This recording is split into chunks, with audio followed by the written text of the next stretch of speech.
What's the best exercise for building a strong core? That's what we're going to look at in this episode of the podcast. We're going to be looking at the method that I would use for my online programs and my face-to-face programs. So I'm going to hopefully give you all the details that you need to build a stronger core. Welcome to this episode of the Christopher Hall Training Podcast. What we're going to be doing today is talking about core strength, core endurance, core stability. First of all, we're going to look at what it all means. Then we're going to start putting together a structure or a protocol that is ideal to follow, or certainly what I think is ideal to follow. It's the method that I use online and face-to-face when working with people to help them build a stronger core.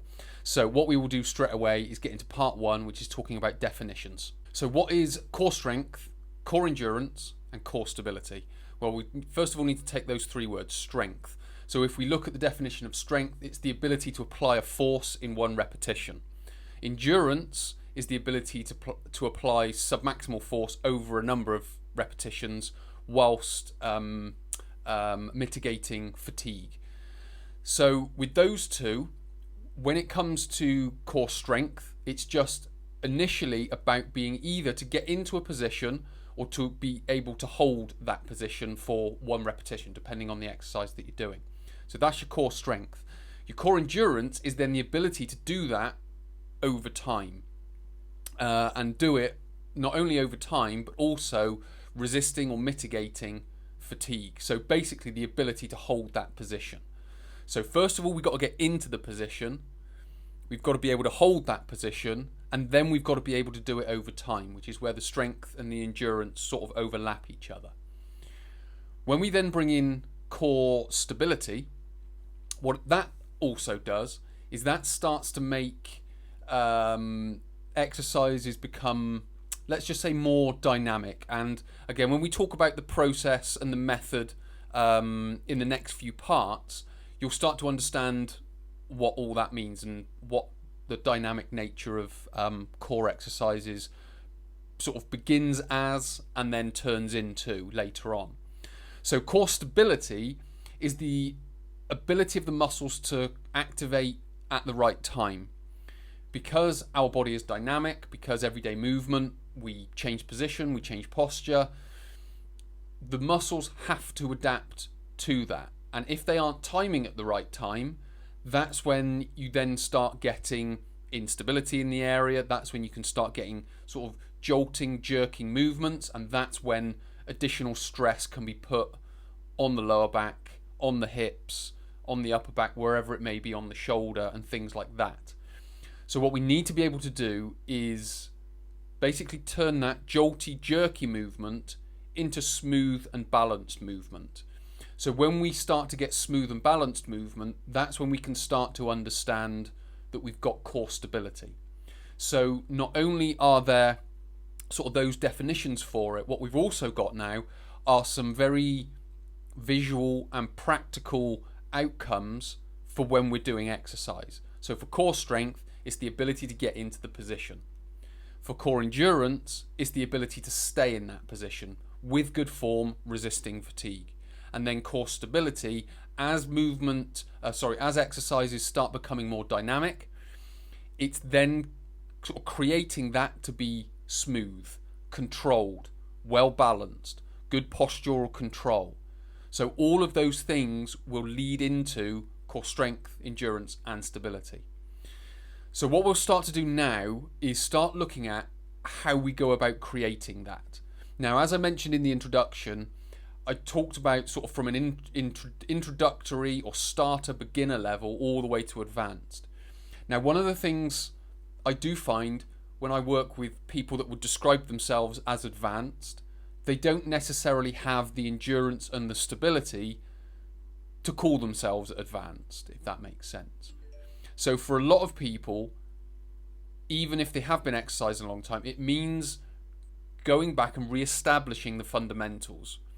You may have some good baselines in there, but with regards to the fundamental key principles of completing the exercises, they may not always be there. So that's one thing that we need to be able to establish as we work through. So whether you're beginner, advanced, you're going to benefit from my online training.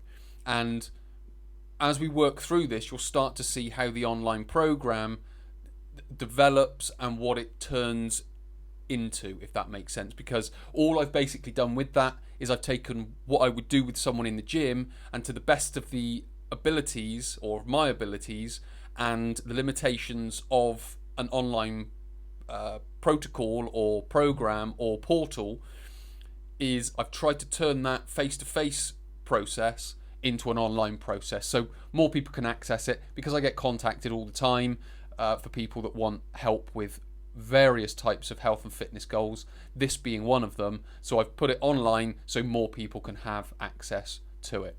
So what we'll start to do now is start looking at the process, the protocol, or the method that I use. So step one, or stage one, for building core strength, endurance, and stability is, first of all, we have to look at the core as one unit. So we have to look at the whole core as works as a one thing. So we've got to start moving away from individual muscles, abdominals, obliques, lower back muscles, things like that, and start talking about front, side, back of the core. Now, as we are going to start, we are going to sort of break the core up in that regard to front, left, right, and back. As we move through, we will start to integrate all of that. We're going a step further than sort of bodybuilding protocols, because bodybuilding protocols, which are individual muscles like rectus abdominis and obliques, what we're starting to do is we want to knit together not only front, left, right, and back, but also we want to get the 3 layers. So the deeper layers and the more superficial layers. We want to get them all working together. Now, how we're going to do that is via static exercises. Because again, if we use a bodybuilding protocol, that tends to be either a spine bending or a spine twisting protocol. When we talk about movement, when we talk about sports, which are essentially movements, the spine, as a general rule, will work best in its upright, neutral position. Now, there are caveats to that. So before you jump on bandwagons about saying certain movements require this, certain movements require that, that's fine. Be patient. We'll come to that. But first of all, what we're going to do is we're going to establish static exercises. What is that doing? Now, that is doing 2 things. First of all, it's building the body, but also it's building the mind, if you will. And it's building the motor control mechanisms that go into here. So it's essentially building your muscle memory. Because what we want to be able to do is we want to be able to comprehend in here what muscles are working, when, what is our form like, when does it fail, and all these different things. And that's best done in static positions.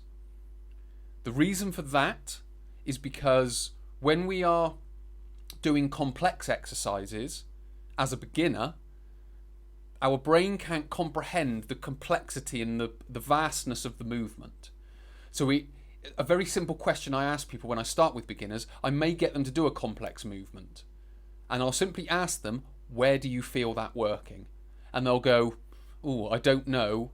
I'll tell you next time. I was just focusing on completing the exercise. So what that tells me is they haven't got the bandwidth in their head to be able to go, this is what my abs are doing, this is what my hips are doing, this is what my glutes are doing, this is what my shoulders are doing, and this is what it's doing throughout that whole movement. And this is when they're all working and when they're all moving. So they can't comprehend that. But if I take them into a plank and say, right, brace your abdominals, hold, breathe, and then at the end of it, how did that feel? Oh yeah, I could feel my abdominals working, because all they had to focus on was essentially one part of the body. Apart from breathing, it was one part of the body, which was the abdominals. And that was it. I can focus on the technique and when they're getting it right and wrong and things like that. So we need to be able to build that as well. So it's not just a case of doing the cool latest trend. It's about building the mindset, building the motor programs, the engrams as they're called. So we want to build those. So we start with simple static exercises. And those simple static exercises, plank, side plank, bridge, bird dog. Very simple. Once we get to that point, so we're building the strength. So we first of all want to be able to get into the position. Can I get into the position of a plank, side plank, and a bridge and a bird dog? Can I do those 4 things? Can I get into those positions? Now, the main ones which could cause a problem is the plank and the side plank, which is where you do it toes and elbows. Now, the side plank more so than the plank, but if you can't get into that position, which is the strength element, you go down onto the knees. So you've got the strength for the knees. So then we build endurance from the knees in the side plank and the plank. And then what we're able to do is get you up onto your toes. So you've then built and got the strength to go full plank, full side plank. And then we build the endurance in. We do exactly the same with the bird dog and the bridge. So we're building front with the plank, sides left and right with the side plank, and the posterior chain with the bridge and the bird dog. So we're building all around the core. We're starting to integrate hips in there as well, and to some respect or some regards, the hips and the shoulders in the bird dog. So we're starting to get all those individual pieces understood up here, which then leads us onto the, let's just say the second stage, which is where we start to integrate some degree of movement and then stability. So if we start integrating stability, we're going to make the exercise that little bit harder. So what's going to happen for the stability, if we take the plank, the side, well, we've started building it with the bird dog, in fact. That's one thing I did miss. So when we lift the arm and the leg up, so just returning to stage 1 for a second, with the bird dog, when we lift an arm and a leg up, and we keep the hips and the shoulders stable and level, and the movement is smooth, there's no jerkiness, that's when we can start to say we've got some degree of stability through one hip, the spine, and then the opposite shoulder. And then obviously we would swap sides. And when we swap sides, this again is important, is that we maintain that postural control through the hip, spine, and the shoulders. When we're able to do that smoothly, we have a degree of stability. Now in the bird dog, that's a very basic and fundamental stability. When we come on to stage 2 and we start talking about the plank, the side plank, and the bridge, and adding a stability element to that, then it starts to become a little bit more sort of advanced, or intermediate to advanced, if you will. So if we take the plank to start with, what we would do is we would be in a plank and we would lift an arm up off the floor and place it on our lower back, for example. Now, when we lift the arm, what generally will happen at the start is people's hips will either weight shift from side to side, they will roll from side to side, or they will lift, or they will drop. That shows when the arm is lifted that there is a compensation or a muscle not activating at the right time, or is not strong enough to hold that position, which is where stability comes into it.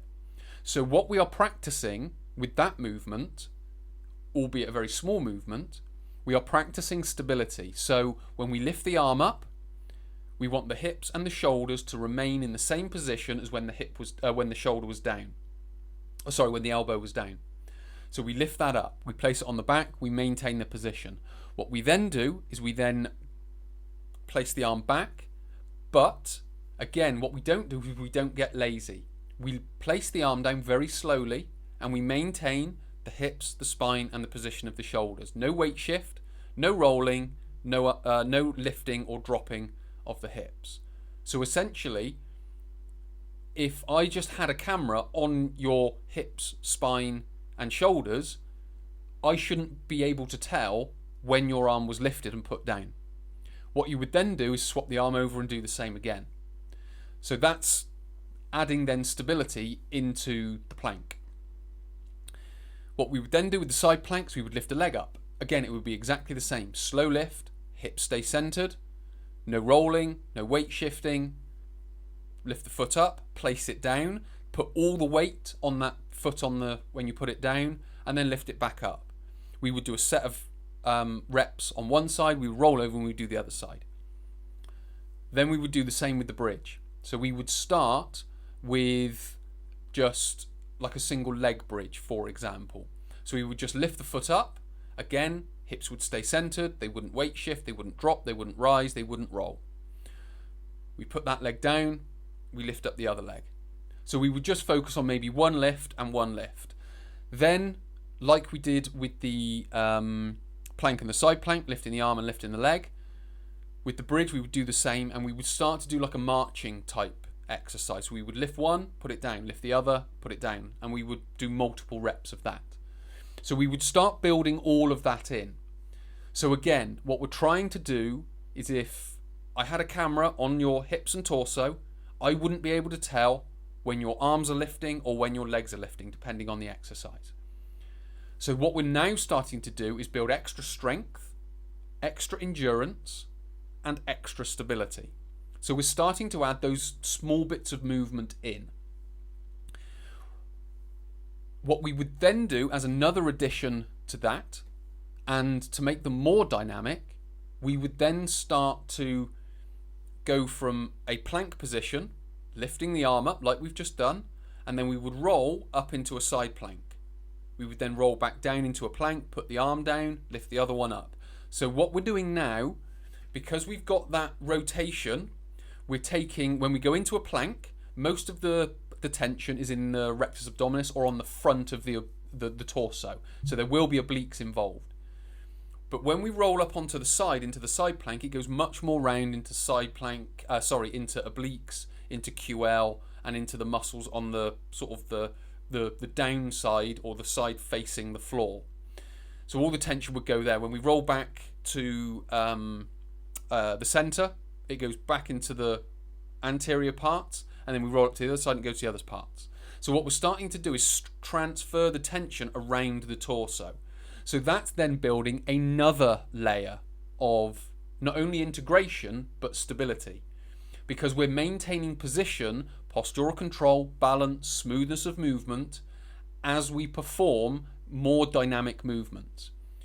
What we would then do is then take it into uprighted positions, so up on the knees, up on two knees, up on one knee, and also into the standing position. And we would start performing chops, reverse chops, and movements that require rotation.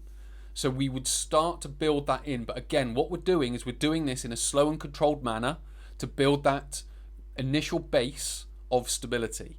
And what we're starting to do is build in those engrams or motor control programs. So when I come to ask you, can you feel this happening? Do you know when that's happening? When does that fatigue? How early is that strength sort of wearing off in the set? And you'll be able to just go, it's then, it's then, it's then. I'll be able to tell you, did you realise your hips dropped? Or did you know when your hips dropped? Could you feel the difference when your hips are staying centred as to when? And you'll be able to know all of this without me prompting, without me having to correct anything. You just kind of understand, you just know what the right position is. That's having a large bandwidth and being able to tell what's happening when it's happening, which is much more effective for more advanced training systems, because with dynamic movement, as I've mentioned, it becomes that much harder to comprehend what's going on. So you need to create that bandwidth, and that's what we've done through step 1 and into stage 2. So what we're going to do now in stage 3 is start looking at the more advanced movements, and in some respects more sporting scenarios, but in essence, or in a general sense, it's just more advanced core training. And what we're doing here is what's called speed strength. Now, speed strength, I say for want of a better way of describing it, there probably is no better way of describing it. It's basically moving light weights fast. So they become much more dynamic.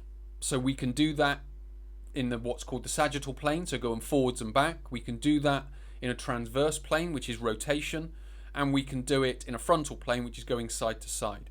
So we can do all of these things. Now, by doing forwards and back, rotation, and sideways exercises, again, we're building the whole core. So like we started to do when we were going from a plank face down into a side plank and back down, and then the other side, we're building all around the core. We're integrating all those different muscles. But now what we're going to do is we're going to do it at speed. And the reason we're doing it third, it's pretty logical. It's because we've built all of those steps at the start. If I just throw people in and say, right, move this lightweight fast, without building the core stability, the hip stability, the shoulder stability that we've done in stages 1 and 2, then they'd probably be all over the place and wouldn't really grasp how to do it properly in stage 3. So we're moving lightweights fast, and we're talking about throwing, chopping, and those fast or rotation exercises, and those fast moving type of exercises. So if we take a chop as an example, so if you can imagine a cable machine with a handle at the top, I put my hands on it, I have a big base, and then I pull that down. So we would start that at stage 2. So we would just slowly start moving that up and down, getting the hip hinge, getting the rotation, not twisting the spine but rotating at the hip. So we would start all of that at stage 2 slowly. What we would then do is start making that a little bit faster. So we've got control because we've got the cable. So it's not a completely free weight. But we would start just moving faster, and we would start sort of working in pulses. Now what that means is that when we're at the end of the movement and the cable's at the top, to get that moving we've got to pulse. So we've got to go through that rotation to pull that down. As we go through the movement, it will start to relax a little bit. It's not going to be completely relaxed, but let's just say we get 100% contraction at the top. It will say go to 80 or 70% contraction as we move through the movement, and then when we catch it at the bottom down by the knee is when it would contract again, and then we would repeat that. So what we're now starting to do is tune the core and start to develop its ability to contract and relax. So that's how we would begin it, with like a cable and a chopping. Now we can go to a more of a freer movement. So it could be with a kettlebell, or it could be with a dumbbell. Let's just take a dumbbell to start with, because this is a very easy one to explain. So we take a dumbbell, we have it in both hands, so we hold onto the handle, we've got the two ends either end. So we've got holding onto the handle, we put it by one hip, and then we throw it over the other shoulder. So we've got to accelerate the shoulders up and across, like so, and drag it back down. Now, the key here is to throw it up, stop it, and pull it back down. So we've got to do all of those things in a quick movement. And then we need to repeat that multiple times. And then what's again is happening is very quickly it's contract at the bottom, relax as we go through, contract at the top to pull it back down, relax, contract, relax, contract. So we're constantly going through that contract, relax cycle, which again is tuning the core. We're changing the position. So not only are we going from right to left, so that's sort of building that rotation across the torso, but also we're going from low to high, which is building the core from sort of low up to high, because the muscular tension will follow the weight. So it will, when it's low, it will be low. When it's high, it will be high. So we are integrating and building all of these muscles in together into one unit: front, right, left, back, lower, and upper. So what we're trying to do is build in all of these movements, build in all of these muscles or areas of the core, and integrate them into one thing. And then, as we've started to do, we're now starting to work much more in a line with how the body was built, which is the muscles of the torso are built to prevent movement, so to maintain posture, and then the muscles of the limbs are designed to do the movement. So the deltoids, the lats, the pecs, they're designed to produce movement. At the hips, it's the glutes, and in some respects the hip flexors, and then obviously you've then got the quads and the hamstrings as well. So those are all designed to produce movement. The muscles of the torso are designed to maintain posture. So what we're starting to do is build all of that in, so that when you go out into a sporting environment or into everyday environment, and this is the important bit, when you do lose posture accidentally or on purpose, you've got much more margin for error, and your body is going to be much better able to cope with the stresses and the loads that puts on it, which reduces the risk of injuries, aches, pains, tightnesses, so on and so forth, which is what that margin of error was all about. So it's very much understanding it in that way. So when you go online to my How to Build Core Strength and Stability online training program, you go through that process, and then what opens up at the end of the 12 weeks are the intermediate and advanced workouts, which are the speed strength workouts and the sort of the higher stability exercises. So you start at that beginner level where you build up through the plank, the side plank, the bridge. That's there are other ones in there, but they're the fundamentals. You build into intermediate, and then you get that intermediate advanced workouts after the 12 weeks. It's exactly the same sort of process and protocol that I use with people that I see. I work them through, get them holding where they need to hold, and then build into that sort of speed, strength, faster, integrative type exercises. So that's my process. That's how it all works. So you've got a few options. You can either go online and get involved in the online training program. You can write your own based on what I've talked about, or if you're in the Bristol and surrounding areas, you can obviously come and see me in the gym.